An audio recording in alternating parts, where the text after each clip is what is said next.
What disturbs me more than the policy that you call a policy is the rationale for the policy. The rationale for the policy. You set out 4 principles that you adhere to, and then and I will go over them in a moment. Then you say on page 14, we must not become part of South Africa's problem. We must remain part of their solution. We must not aim to impose ourselves, our solutions, our favorites in South Africa. Damn it, we have favorites in South Africa. The favorites in South Africa are the people who are being repressed by that ugly white regime. We have favorites. Our loyalty is not to South Africa, it's to South Africans. And the South Africans are majority black, and they are being excoriated. It is not to some stupid puppet government over there. It is not to the Afrikaners regime. We have no loyalty to them.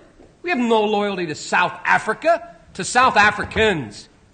And the fact of the matter is I listen to this rationale first of all. It is the leaders of South Africa and their people, black and white, who have the majority responsibility. They must rise to it. Well, they are rising to it. They're rising to it. The only thing left available to them with that repulsive, repugnant regime of Afrikaners there. And it's the only way they have. They've tried everything for the last 20 years.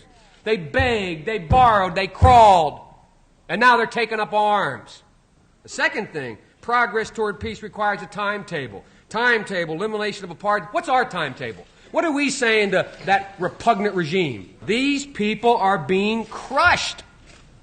And we're sitting here with the same kind of rhetoric. The same thing we heard. Senator, let me say that I hate to hear a senator of the United States calling for violence.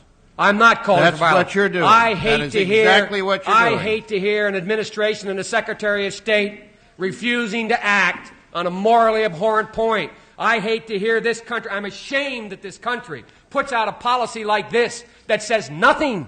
Nothing. It says continue the same. We put no timetable on. We make no specific demand. We don't set it down. I'm ashamed that's our policy. That's what I'm ashamed of. I'm ashamed of the lack of moral backbone to this policy.